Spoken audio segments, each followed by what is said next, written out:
Hello, all you ghouls and goblins. This is your hostess with the mostest, JJ from JJ Meets World. I'm aiming to meet every single person in the world, and there's no better way to do that than bobbing for apples.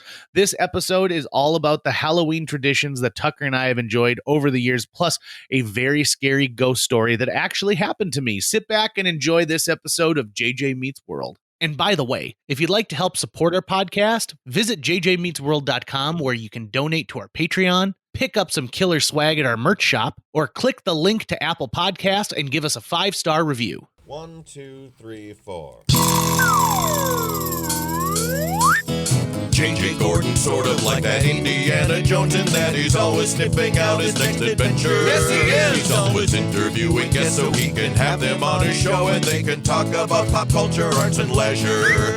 J.J. has his flag unfurled and he likes his french fries curled, and he's fun and then he twirled as he goes to meet the world. He will march into the rain even if his ankle sprained. Take a peek inside his brain. This podcast is called J.J. Meets World.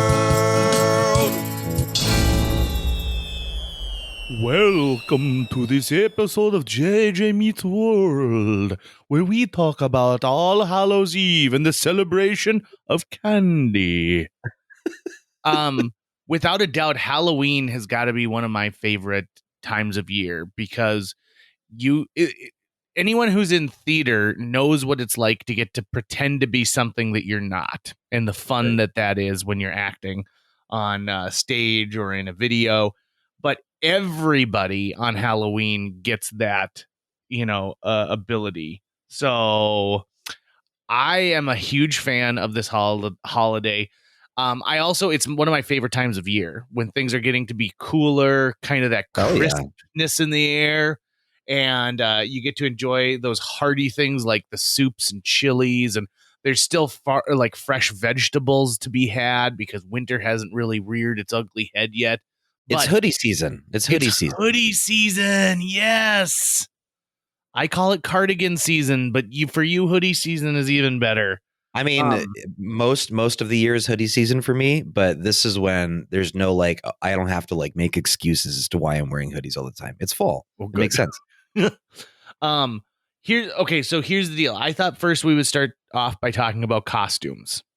Because yes, that is the thing that people seem to enjoy the most about Halloween is that getting to dress up. Now, I will be the first person to say that for a lot of years, I just didn't know what to go as because I kind of hadn't found myself yet, my personality. But here are some of my all-time favorite costumes. Number 1, I wore my grandmother's clothes. And I was awesome in drag. It was pitch perfect. And I think that year, I had a friend who went as a rail riding hobo, and another friend who was a ninja, and then me, who was easily a foot taller than everybody else, dressed as a grandma. So that was one of my favorites. Was this in your sweatpants phase in high school? Oh, no, this was still probably middle school. So I don't remember going out trick-or-treating past my freshman year of high school. I think that was it. Is this before or after the giant Hershey's bar? Oh, this would probably be the same year. That is right in there. Okay, gotcha. I mean, Halloween, Halloween is the only holiday that I don't look down on people who plan for it all year long. People who look forward to Halloween and they want to plan a big party, or they want to work on an amazing costume or some art project or something. I'm down. I'm Halloween is such a cool holiday that I don't get it when people say they don't care about it or they don't like it. It's the most fun. It's the most fun. Oh, and here's the deal. There is so little pressure to Halloween because it's not I've got to get the house completely cleaned, or I've got to cook this giant meal, or we've got to get everyone and go over to, our aunt's place 50 miles away. It's just all about fun. And it's all about that sort of mischievous trickery that people like. Right.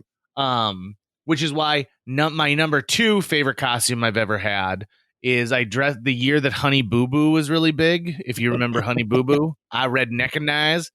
I dressed up as Honey Boo Boo, and it was pretty fresh. Like that show debuted in September, and I was in Bozeman, Montana, for an improv show. We did a Wounded Warrior Project fundraiser out there, and I pieced my costume together at a Walmart that day. I bought a child-sized Tinkerbell T-shirt, a tutu, and gosh, I think I just like got a pair of like leggings, just like skin-colored leggings. But I had long hair, and I'd go around saying, "I redneckinize."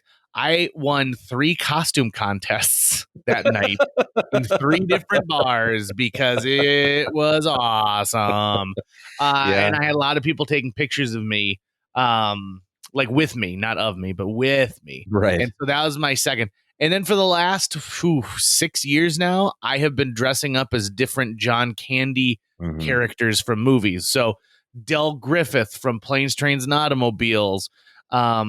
His character in Home Alone, who gives Catherine O'Hara a ride to Chicago in the back of a Ryder truck. Barf from Spaceballs. That is without a doubt my most involved costume I've ever owned in my entire life, is the Barf costume. Do you feel you've reached sort of peak Candy already as far as his characters go, or do you still have like a whole library of characters you can dive into? Because this is the kind of thing where there are only so many prominent John Candy characters that you could play. You'll probably eventually run out. So what's your plan? Well, that's a good question, Tucker. So for those people who have watched the show SCTV, Second City TV, there are plenty of people who I can take from there who became famous. So, for example, Johnny LaRue is who I'm going to go as this year. He's kind of on the show, he was kind of the con man and thought he was bigger than he was and was Mr. Hollywood. But what makes him so great is he wears this smoking jacket that has this giant J and then LAR for LaRue on it. And so it's instantly recognizable. So I'm excited about that one. I could go as William B. Williams, Dr. Tongue, Jake, the guy with a snake on his face, which is literally the name of the character. So I've got some from SCTV that I could dig into. But then I also have some other just kind of smaller characters that he played in movies. For example, Motorcycle Cop from Follow That Bird would be one of my favorites. And what I love to do is I love posting the side-by-sides so that people can see what my costume looks like. It's the closest I will ever be to cosplaying. That John Candy cosplay. Yeah. Oh, my God. If there's a Candy-thon somewhere, Candy Days. Speaking of SCTV, your boy Rick Moranis, was he on that show? He was. Okay, so he just got punched recently. Did you see that? Yeah, he got punched by a random guy in New York City who just kind of walked by and punched. Who punches Wayne Zielinski? I know, especially like now that he's sort of back in the news again, even before that, because Ryan Reynolds kind of was like using him in an advertisement or something for something. I'm not sure what it was. And the whole point was just to bring Rick Moranis out of retirement. So like, I think we're about to get, I feel like we are now beginning to see the very beginning of a Rick Moranis renaissance. I just feel it. I feel it. I think it's going to happen. I think that's why the universe is paying this much attention to him. You know, a few years ago, he appeared on the Nerdist podcast, and it was one of the first lengthy interviews he had done in a very, very long time. And here's what I gathered from that. I also recommend you listen to this.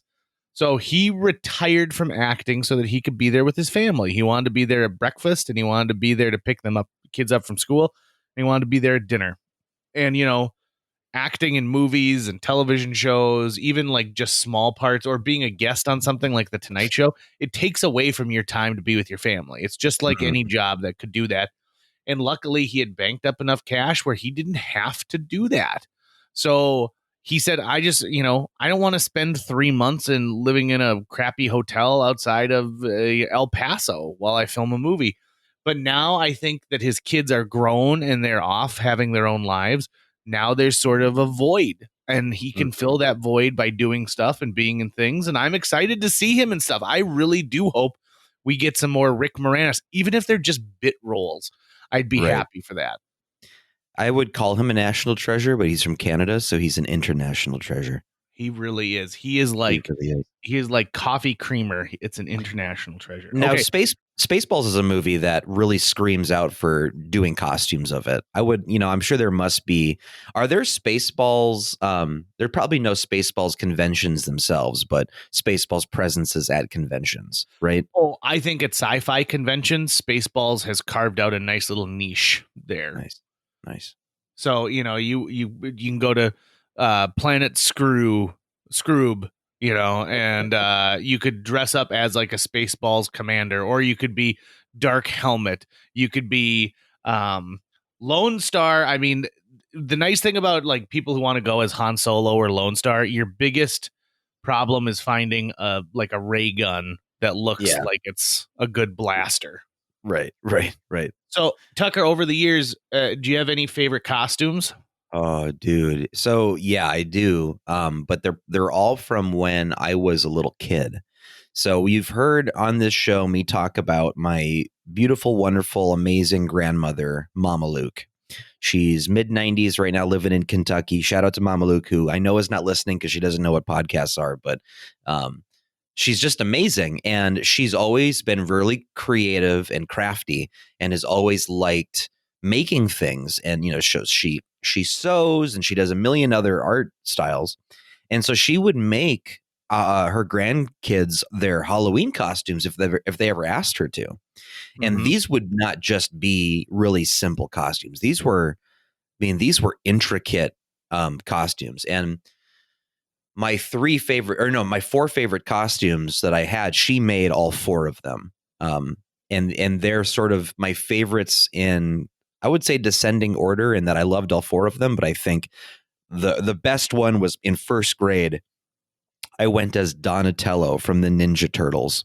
Nice. And what he does, what she would, yeah, exactly. And what she would do is there would be patterns that you could buy. You can buy patterns at any fabric store, really, on if you wanted to make a Halloween costume. And so she'd track down patterns of whatever character I wanted to be, and then she would make it from scratch, and it would be really, really well made. So the thing that was awesome about the Donatello one was that it actually had a giant, like, stuffed, almost like a mascot head that your head would go into, and your face would look out the mouth of Donatello. Oh, but wow. It felt so much more high production value than just like a plastic mask you would have bought off the shelf, right? And like a slip cover. And like it had like muscles built into it and hand pads and foot pads, and it was modular. It would come up, it was different pieces you had to put on at a time. I loved it. I absolutely loved it. I would spend just full days in this costume at home. I loved it so much. And because I loved Ninja Turtles, I would constantly be playing Ninja Turtles in my Ninja Turtles costume. There's a theme with my costumes because the next year I went as Batman, and she made me an amazing Batman costume. And I have a memory of, I have very specific memories about Halloween in second grade Mrs. Munn's class and how we celebrated that day, because we all wore our costumes and we played bingo.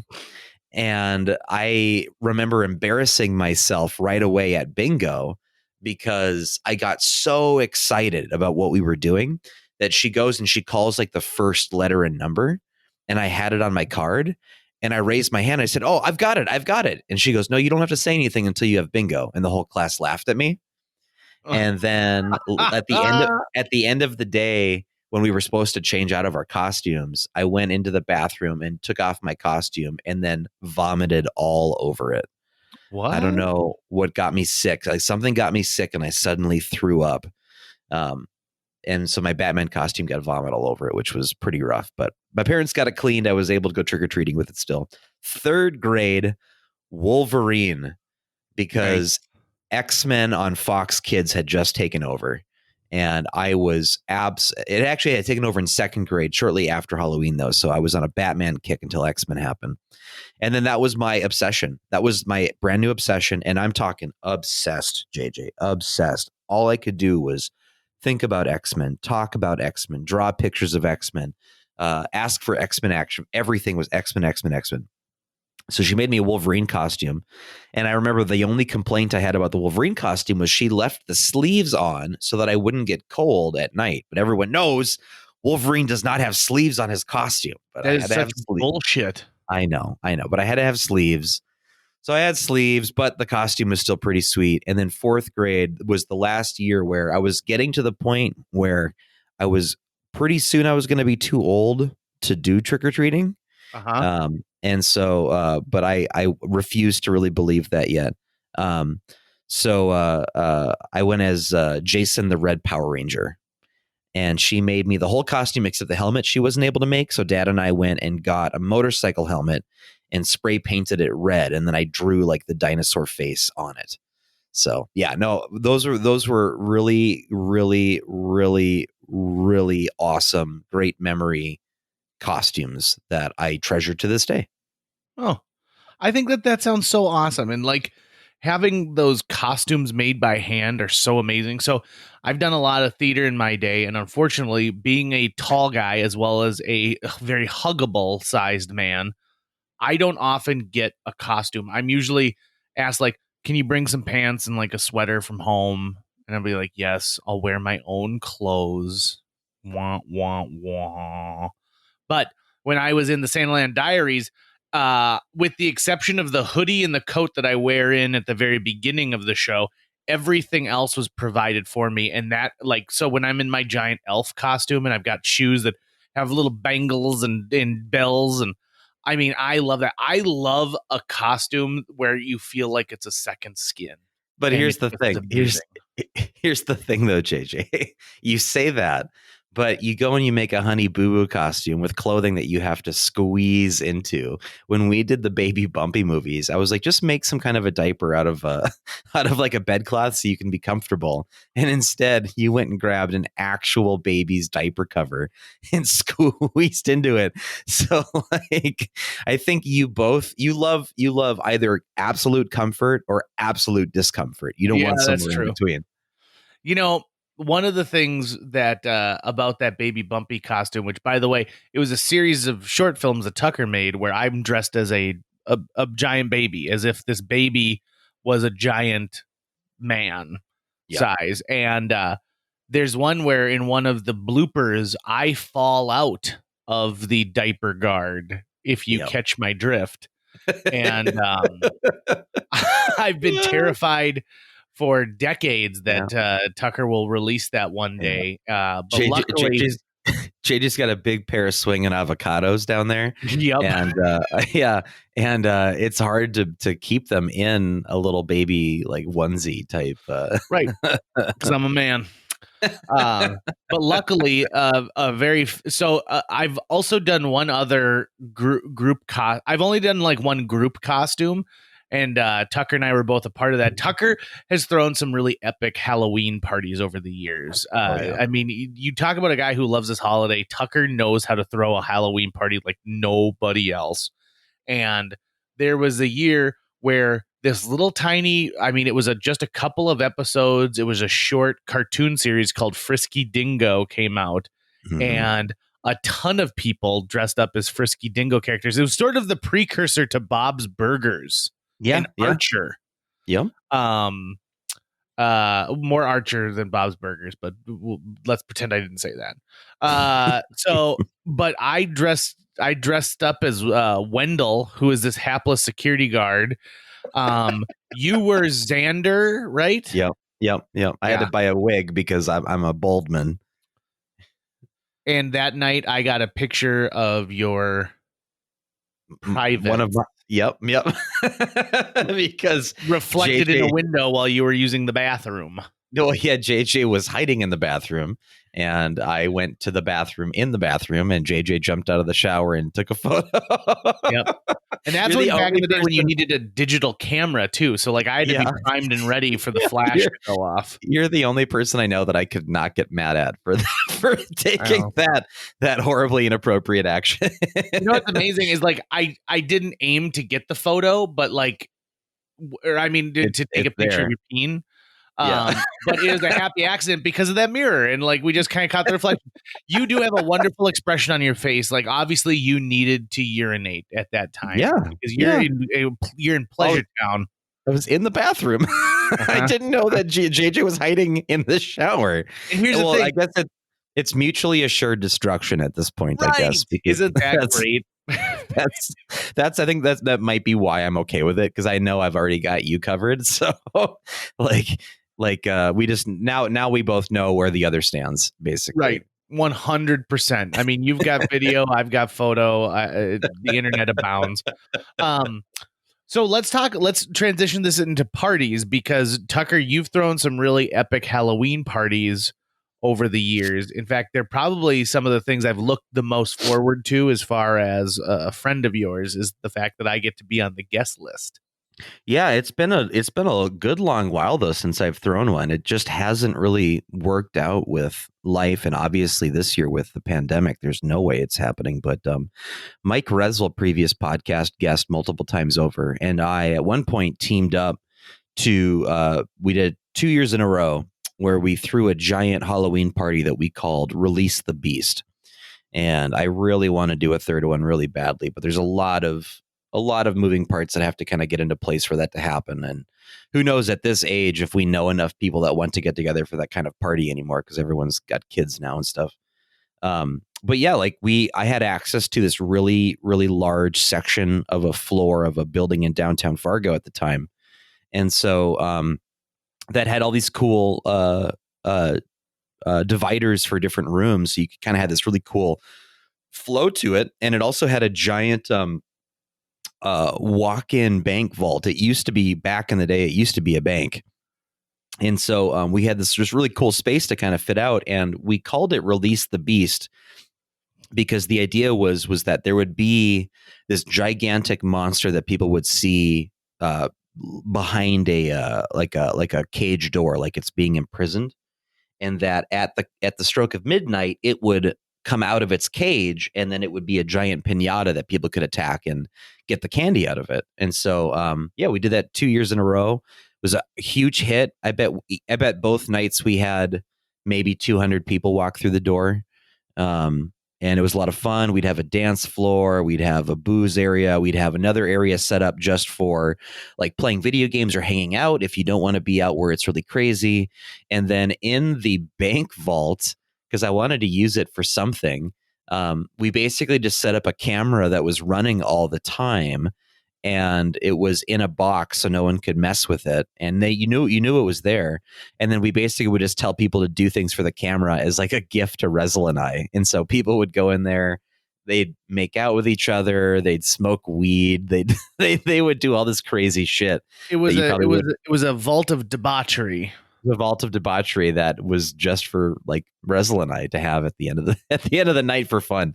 Anyways, anything we could think of to make it more fun, we would do. And I really, really, really want to do it again. It's the kind of thing that I would love to spend like half a year planning it out and just throw one of the craziest Halloween parties of all time. But got to find that cure for COVID-19 first before we can do that, unfortunately. One of the things I've also liked about your Halloween parties is it's not just people who are in our direct age peer group. Mm-hmm. There are people from all ages who appear, which I think is really, really fun and nice, because there is nothing I like more than engaging with someone about how much I enjoy their costume. Being an adult and getting to hand out candy to kids and be like, are you Fred Rogers? Are you Mr. Rogers? And have them tell me all the great stuff about their costume. That's awesome. I love that.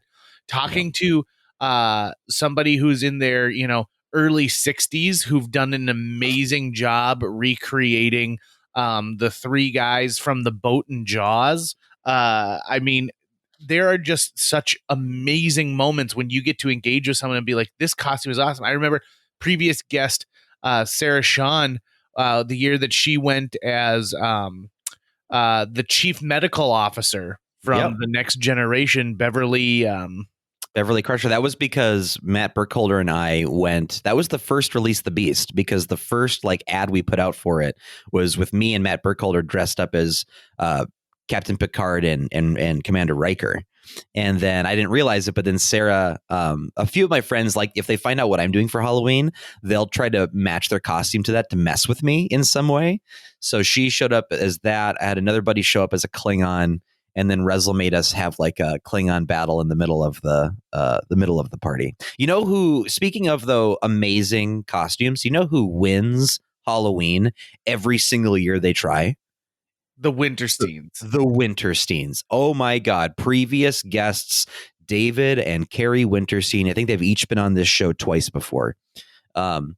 They win Halloween. If you know that the Wintersteins are coming to your Halloween party, be prepared to be amazed by whatever costume that they do.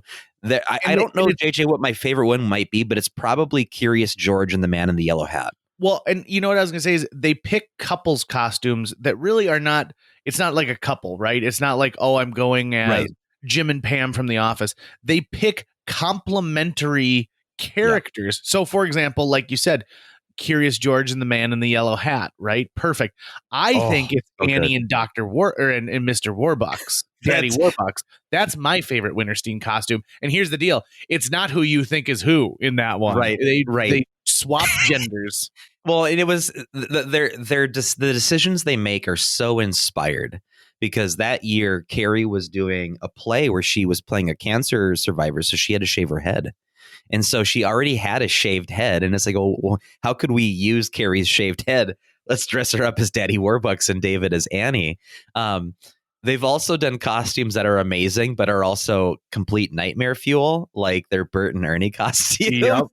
Their Bert and Ernie costume. So it's hard to pick a favorite because there are so many good ones. Their Mary Poppins and Bert the Chimney Sweep was also good, but it didn't lean into the hilarious factor the way the others do. So if there's anything that lets me down the most about COVID ruining Halloween this year, it's that I don't get to see the Wintersteins in a couple costume.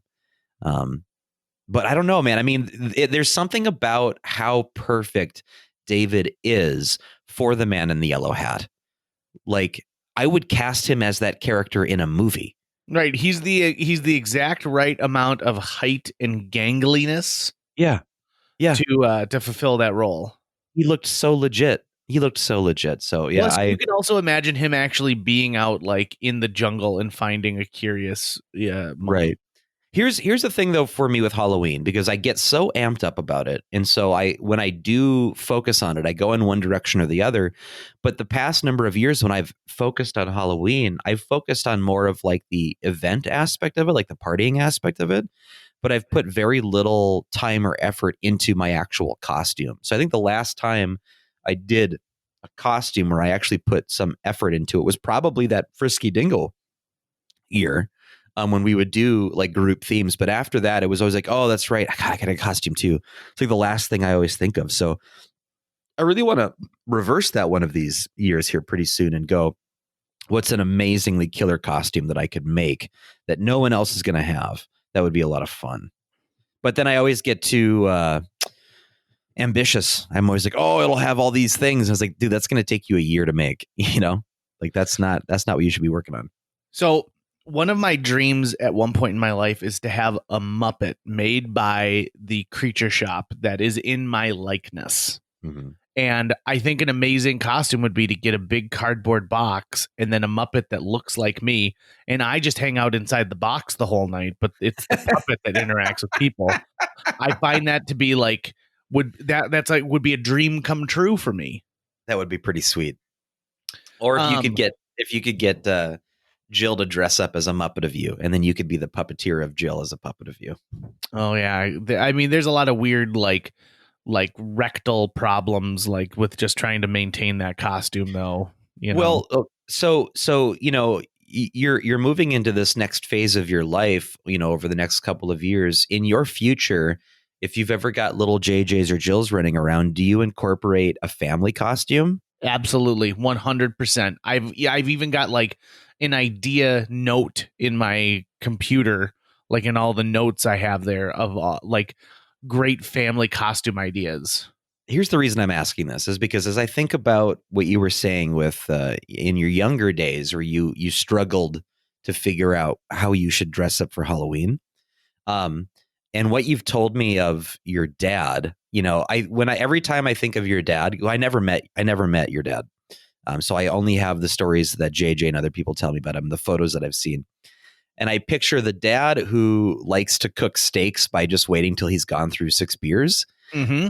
has a similar approach to celebrating Halloween. So like, did your parents really go out for this at all? Or like, was it more like, yeah, he's dressing up again. Fine. Here's a fairy costume. Go have fun. Whatever. You know, I guess my dad was a guy who I only remember him wearing a costume once. I don't think he was against costumes by any means.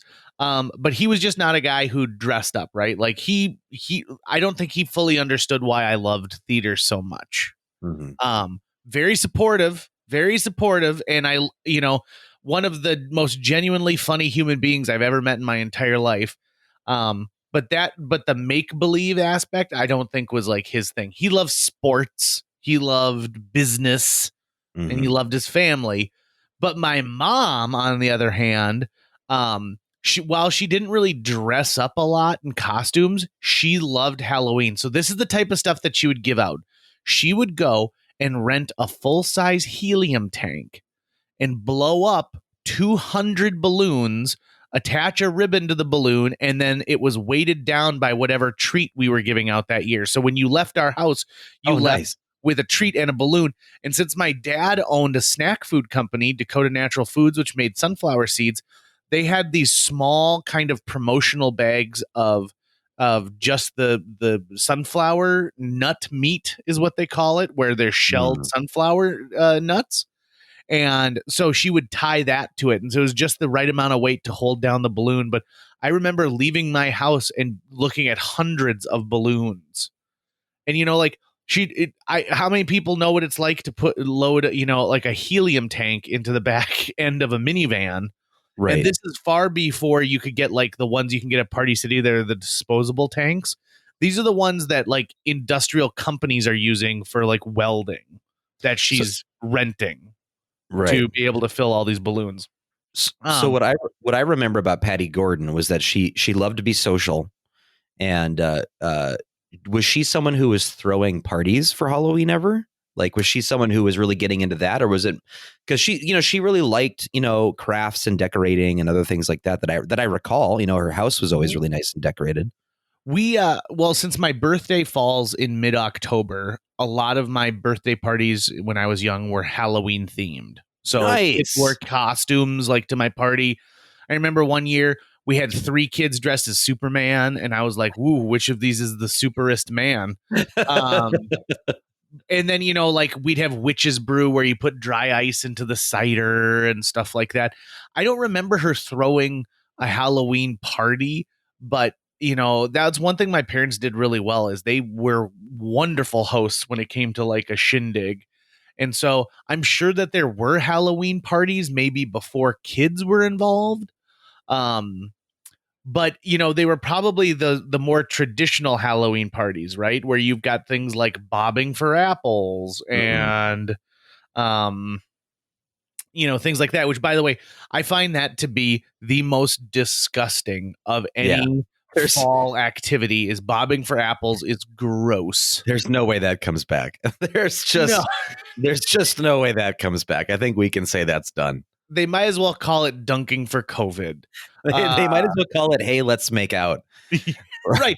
That's it. Okay. So let's put this out there too. So when people hook up on Halloween, those are some of my favorite, like you're at a bar and you see 2 people making out, but it's someone dressed, it's someone dressed as Big Bird and then another person dressed as Satan. Yeah. And you're like, well, how does that work? Right. Because I think that Halloween, of course, has this weird love affair with people getting to be something that they're not. But now we've put this sexy spin on it. Right. So people who are finding ways to make it a night where they can go out on the prowl for a mate. Yeah. And by what you choose, you are hoping to attract a mate who finds your costume intriguing as well as the person underneath.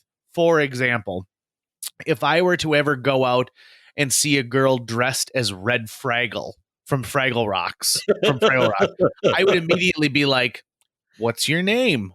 Can I have your phone number?" Right. Because there's some fandom going on there, right? Like they're showing, I also like this character. So that's, I think one of the reasons why cosplay is so popular is there's that fandom celebration where you can kind of, just like if you were to wear a t-shirt of Superman, if you were to dress as Superman, that really means you like it. So if someone likes Fraggle Rock, that's dangerous for JJ. Oh God, yeah. I mean, any Muppet property, like even if you're dressed up as the Emperor from Dark Crystal. Can I talk about Fraggle Rock for a second, JJ? It just made me think of something. Sure. So I need there's a book I need to track down. I need to figure out what this book was.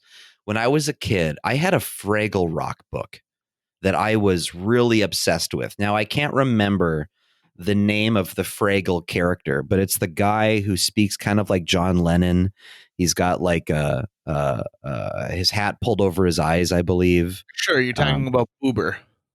What's his name? Boober. I mean, I guess I wouldn't consider him the one who talks like, maybe not John Lennon. I might just be misremembering right. how he sounds, but he's the hypochondriac. Boober is the one who doesn't have any eyes. Like there are no eyes because his hat is pulled over his head. He loves laundry. That's it. Okay, that's it. So it was a book on tape where you listen to the tape and then you turn the pages of the book every time it makes like a dinging sound. Mm-hmm. And I remember him being like talking about wanting to do his laundry, but then I think I don't know if he gets lost in the caves or something down there or something. He goes on some kind of an adventure. I just remember loving the book, but I can barely remember any of its content. And I wasn't sure if you ever had Fraggle Rock books on tape as a kid or not. You know, I did not have books on tape. My era ended, and I'm only a slight amount older than you are. You're 1 year older than me. 1 year, but that 1 year makes a difference because like I never had books on tape. I had books that had a record that went along with it. So, for example, when I was I did too. I don't know if there's like a real generational divide here, JJ. It's huge. It's huge.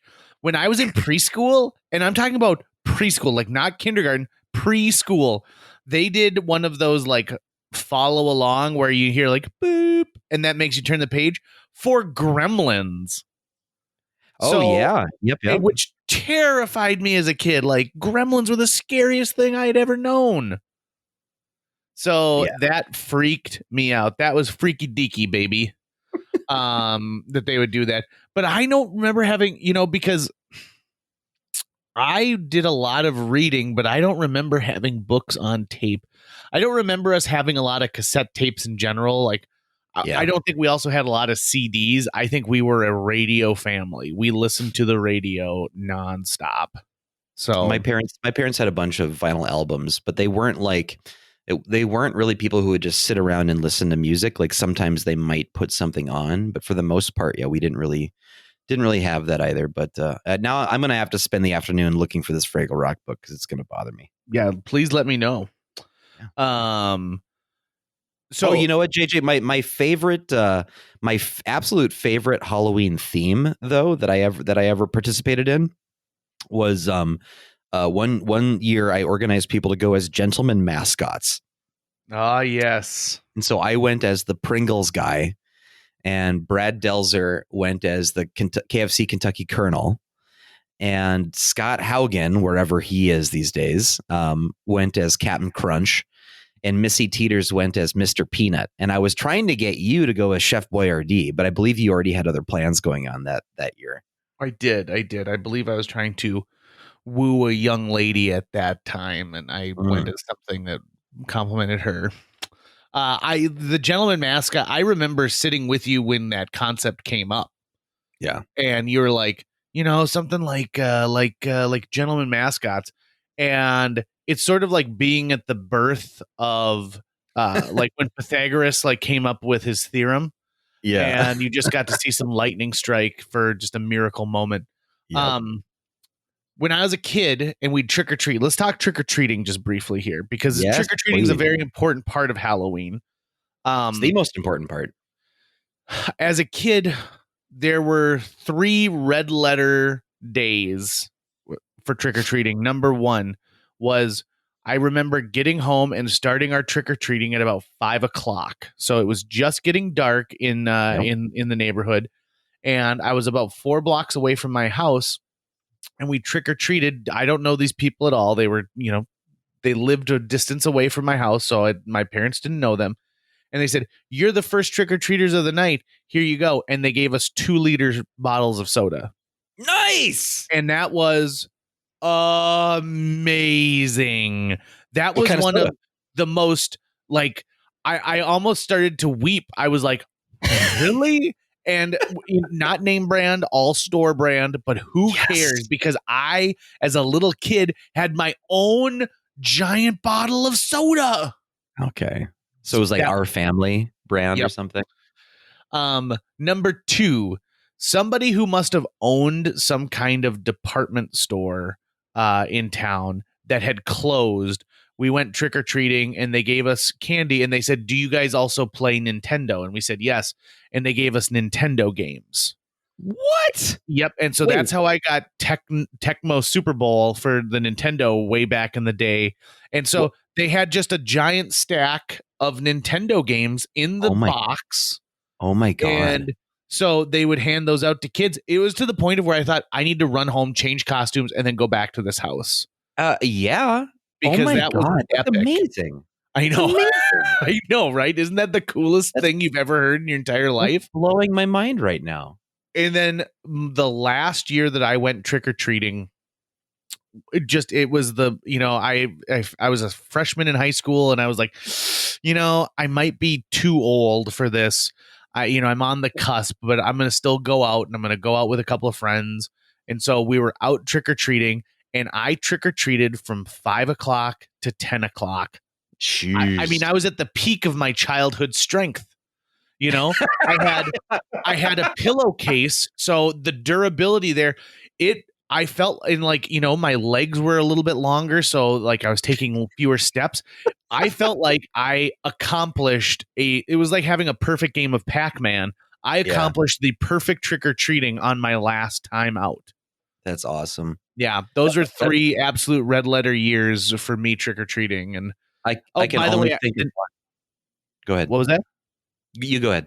I was gonna say the next year after the soda year, I went back to that. That was the first place we started, but the family had moved. So lame. No more 2-liter sodas.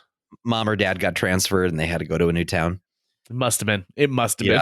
The only red letter day I can think of from trick-or-treating was maybe 4th grade. And I'm in the Horseman neighborhood and it's night, obviously, and I've been trick-or-treating and I'm almost done. Like I'm sort of walking back home. We've covered the territory we thought we were going to.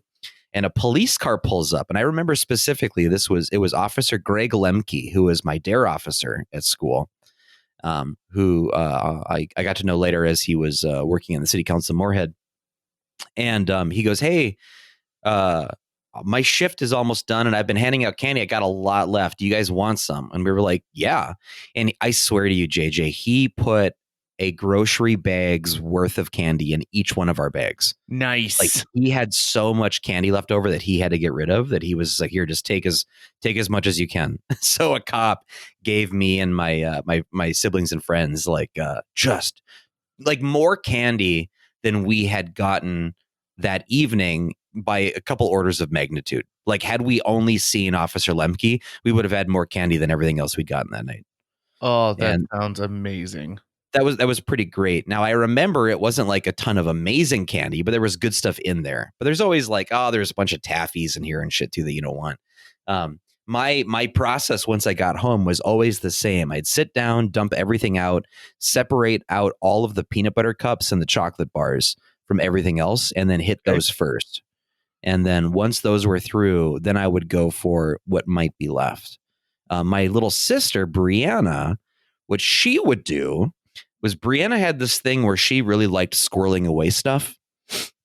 And she would do it all over the place, especially in her bedroom. So what she would do is she would basically distribute the candy in hiding spots all throughout her bedroom that only she knew about, so that throughout the year she could always get a candy fix by going and grabbing some candy that she's got hidden somewhere, but she would forget about it too. So we were constantly finding just random candy hidden around the house all the time, because that's what Brianna would do. She'd do that with money too, with coins and dollar bills. She would just have things squirreled away. So she would save her candy. I would try to blow through it all in one night if I could. Nice. I mean, I remember stacking things up and making it perfect. Okay, so when it comes to candy, of course, I'm a Snickers man, true and true. That is my That's so hard. candy of choice. I love Such it. a good choice. Such a good choice. I also am partial to Skittles. I love a good Skittle. And if I'm going to go for a more exotic candy, or I guess a homemade-ish type thing, I also like a popcorn ball. Oh yeah, But, for sure. You're not allowed to accept those from people you don't know. You can't have those. So they could have injected them with methamphetamine. Right. Which, by the way, do you know that's one of the biggest urban myths of all time? Yep. So last year I did I did a deep dive for my day job into the reason why we say that there's razor blades or poison in candy.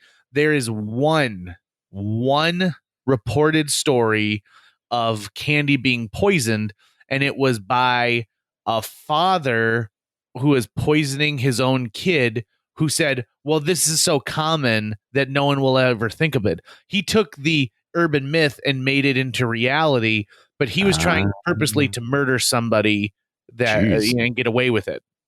Goodness. Which is just nuts.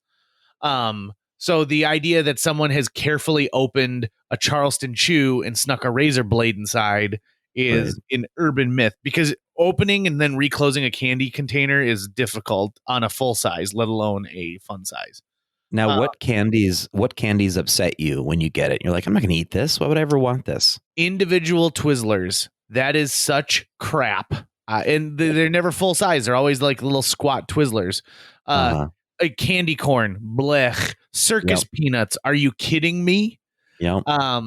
In fact, Jerry Seinfeld has a really funny bit where he talks about trick or treating, and he goes, like, what's that? That orange peanut? No, thank you. I already have enough doorstops.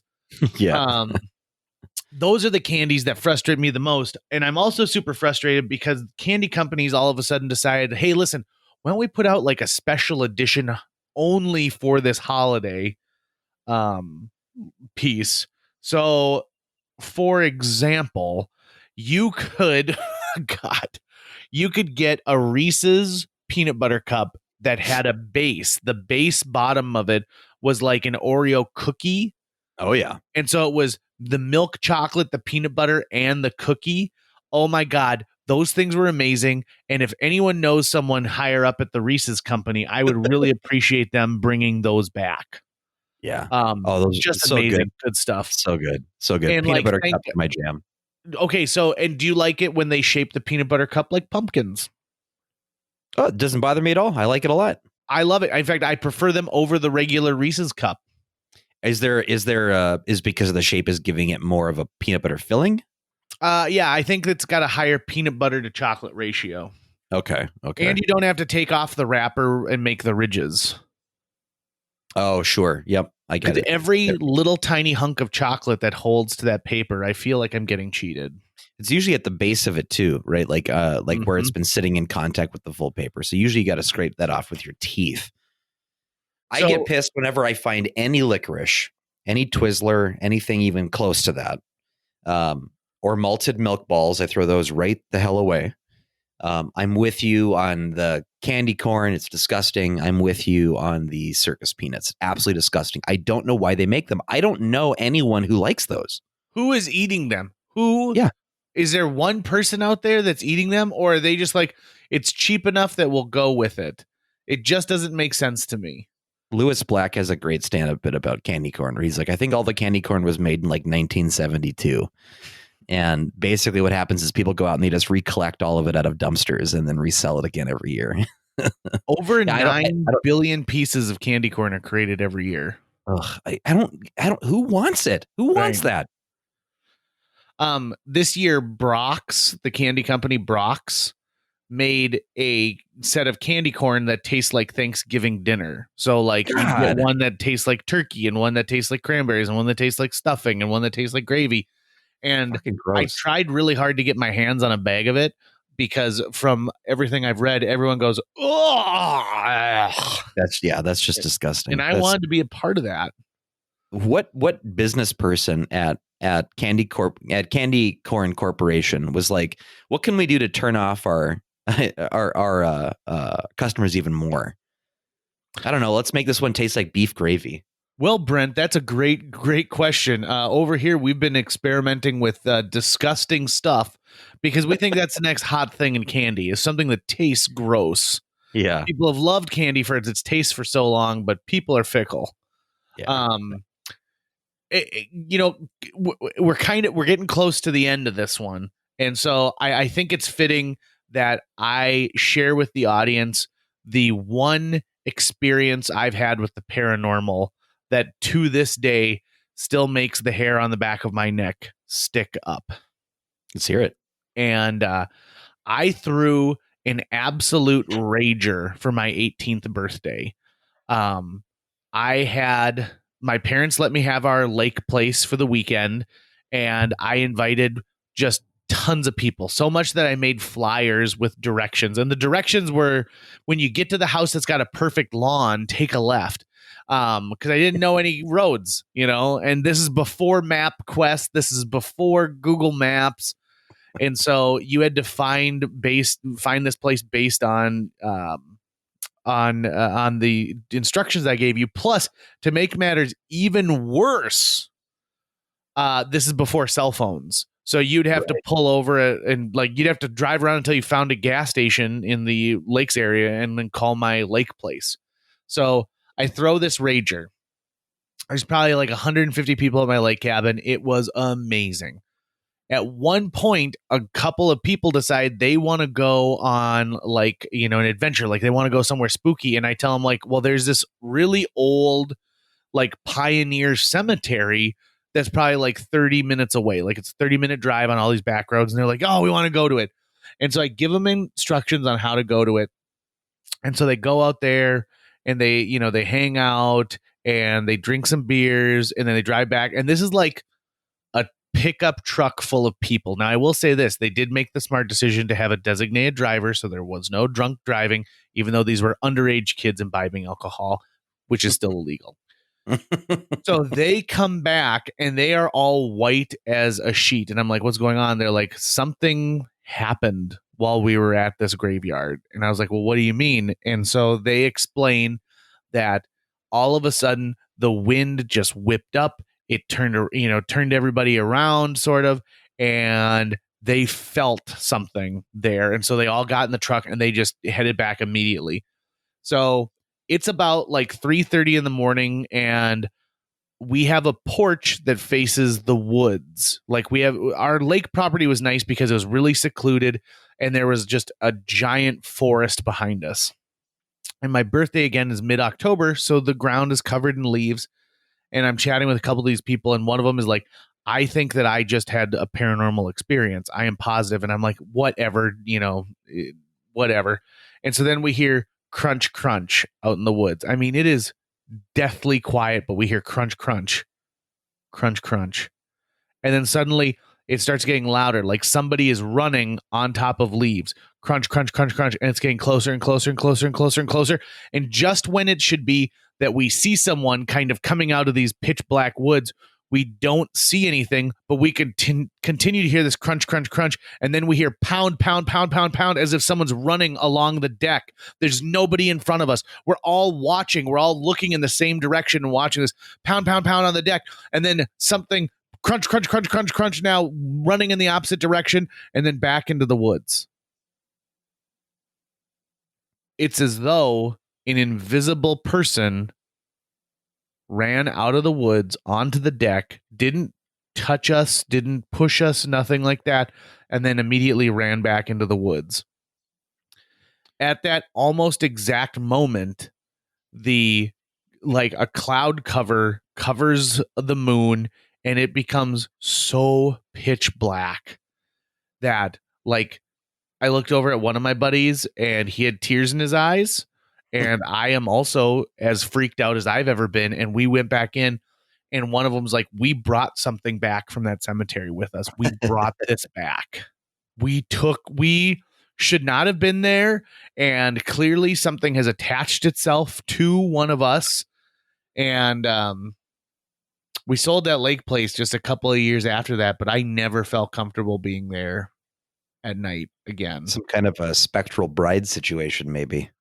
Yeah, I mean, whatever it is, like, I mean, here's the thing: I consider myself a pretty level-headed guy, but like, even right now, like, I've got goosebumps and the hair on my neck is sticking up, and it is a freaky, scary situation. And it would have been one thing if it was only me, but I shared that exact same experience with 4 other people who all still talk about it to this day. I wonder what they did to that graveyard to bring that malevolence back with them.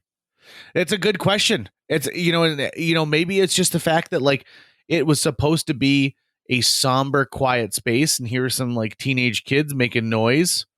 Maybe they did some kind of an animal sacrifice or something. Yeah, probably. You never know. You never know.